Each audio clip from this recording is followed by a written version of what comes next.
Stephen Squibbs presents this month's board certification tip.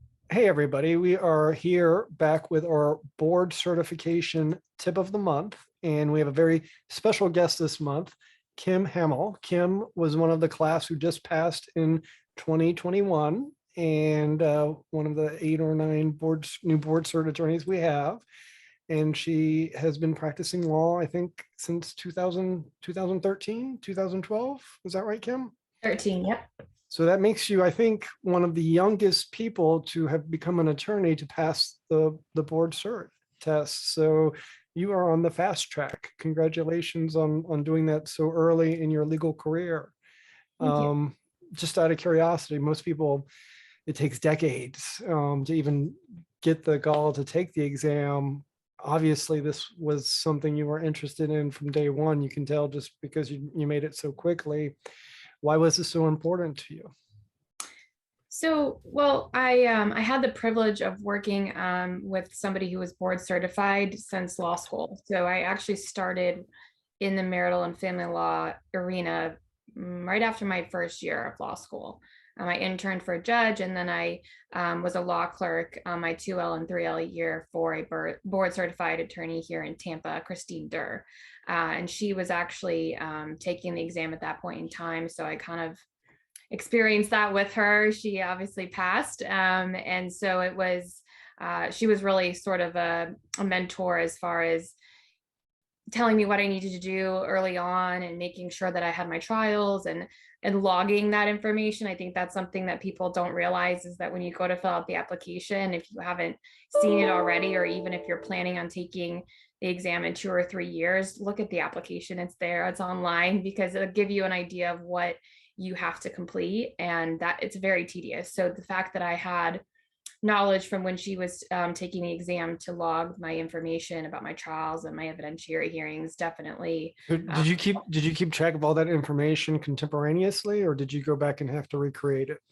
I would say I tried to do it contemporaneously, but obviously I wasn't every month that I was able to go and circle back and do that. But I tried to, at least every couple of months update it, especially if I had, some busy months with evidentiary hearings and trials. And you're talking, you have to show substantial completion, and you have to show 7 trials, and all of that information.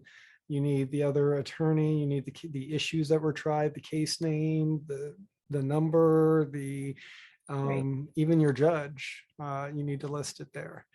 So that's a lot of information. It kind of reminded me of filling out the Florida bar application, very similar.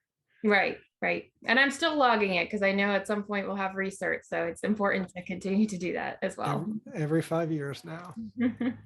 So that's really a very unique spot for you to be in, starting your family law career, watching someone successfully pass this exam. You were just in the right place at the right time. I would agree. Yes. So was it always your intent to take this test? Yep, I think so. Once I learned about it and knew that I had, I think, the requisite background and the amount of information that was able to compile from, or experience, I guess, that I was able to compile over the first 5 years of practice. And it's really actually 6 years. So if you go right into marital and family law, you have to be, I think it's August 31st is the application deadline. So I passed the bar in September of 13. So I didn't have I was 1 month shy of the full 5 years, right at that 5-year mark of practicing. So you actually have to wait that additional year if you're one of the first. If you're taking it right out of that first 5-year period, you're actually applying in year 6. 6 year. So that's one thing that I had to learn and find out about from another attorney who was in the same situation as me a couple of years ago. So there's not too many of us, I'll just say that. There's only a handful that made it within that first 6 years. But it's a cool feeling because it kind of sets you apart from your peers, because it is a tough test. And there's a lot of criticism that the test may be too tough. What do you think? Do you think it was fair representation of what it takes to call yourself an expert in this area? I do. So I think one of the toughest parts about the test is the speed. So time management for me was something I had to really work on. I knew that, so I actually took the test twice. The first time, and this is the other side of it, like life happens, you try to plan it out. I tried to plan this out. Like I know when I was going to take it, I was going to just focus and start studying here. And you just have to realize that life happens, because one thing I wasn't anticipating from the time I applied to the time I took the test was getting engaged. So then I was planning a wedding. And I said, I'm not going to take it this year. I'll just take it next year. And because it was going to be, in my mind, an impossibility. So I spoke with some people and they said, you should really take it, just walk in, wing it, and just get the experience, which is essentially exactly what I did. I tried to study for a couple of days prior. I don't know if it helped me at all, but I just walked in, I did the best I could. I had zero pressure because I knew I was winging it. And I got the experience of taking the test, which I'm so glad that I did, because you really see people say they test on nuances and how they test and the types of cases that they test. And I got that experience and also the time management experience, because I didn't finish the first time. By a lot. I think I might have completed half the short answers. So that was very valuable for me to have done that the first time around. And then I was ready from a time management standpoint. I was really ready the second time around. It was still tight, but I knew what I needed to do to make sure that I was able to get answers down in every section. And because you had that experience, I guess you had the confidence of knowing what it was going to be like in all the different sections. And did you take both tests in quarantine, or did they have one of the test taking rooms open one of the years? Yeah, so the first time I took it, it was like right around St. Patrick's Day, it's March of 2020. So it was essentially, but We shut down. Not really, not yet. It was like a week later. On the verge. Was when everything shut down. So we were all in the room of the hotel here in Tampa, is the Hilton, is where I took it in person, and then this past year was online on the computer With monitors staring at you and listening to you and making sure everything is appropriate. How did you go about studying for this massive test?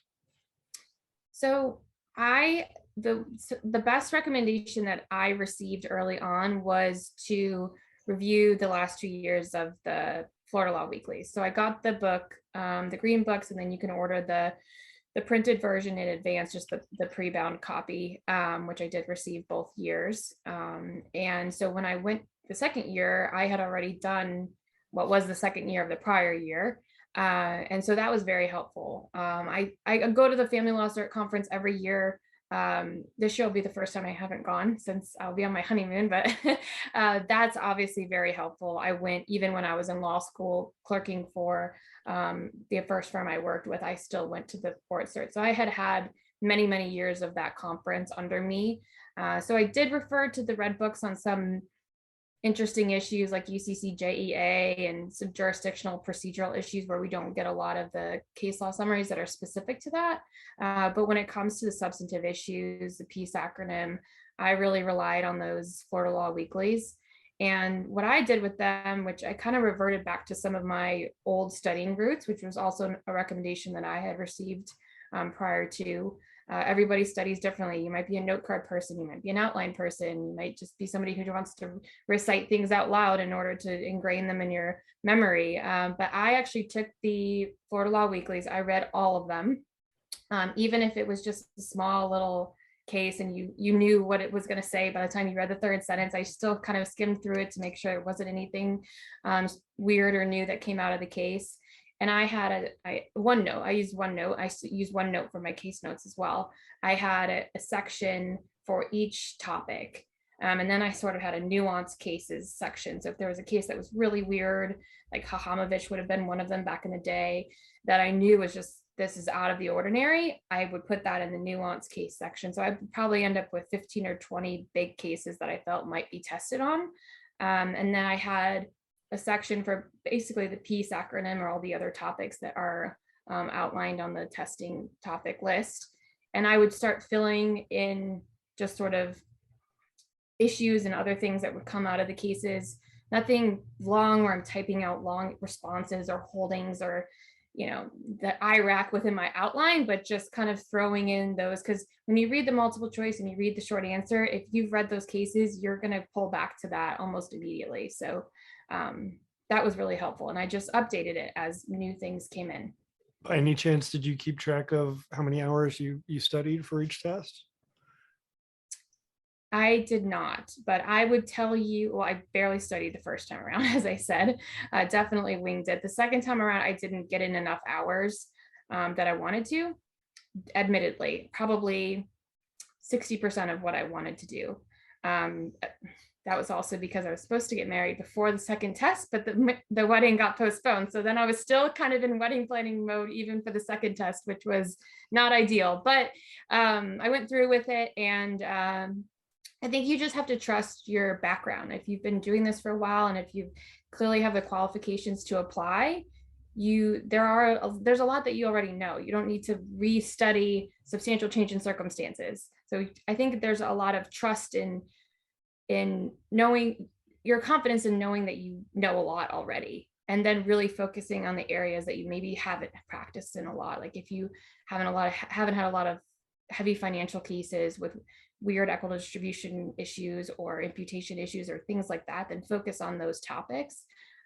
Same is true for the jurisdictional and procedural. I haven't had a lot of US and UCCJEA, and those tend to come up on the exam. So I focused on that as well.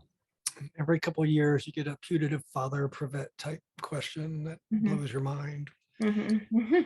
So you're talking to a whole bunch of people now that are thinking about the test or taking the test in April. And is there anything that you would tell them to encourage them, or any secret Kim tips that you have that you can bestow? Well, I mean, I think that there's the biggest thing that I've kind of already said it, but it's just, there's things that are going to come up in life. There's things that are going to come up in your practice. They're going to try to derail you from studying. And if you trust in the fact that you are already at this stage, and that you can push through it, and you might not hit the number of hours you want to study, you might not finish every case that's in the Florida Law Weeklies, but you just have to have confidence in yourself. And I think that that's really important, because I got derailed, and I almost threw in the towel the second time around, and here I am. So I think that just trusting in where you are and the experience you already have is really important. So how has it changed your practice already in just a few short months that you've had it? So, like on the shingle, so to say. So I'm very busy, which is good. You can definitely see whether it's tied to the board certification, credential, or otherwise. I have had a very big uptick in the number of cases that are referred to me. I haven't tracked whether that's a result of board certification or not, but that's definitely, I think, the biggest positive of what comes out of passing this exam, for sure. Well, congratulations, Kim. You are one of a select few who passed. So that makes you very special. And we appreciate you spending your time with us and giving us some tips about the board exam. And good luck with the rest of your career, Kim. Thanks, Eddie. Nice speaking with you. Thank you for joining us for this month's edition of Stephen Squibb's Monthly Family Law CLE. We hope to see you again next month. In the meantime, do something that matters. Visit www.eddiestevens.com for more information.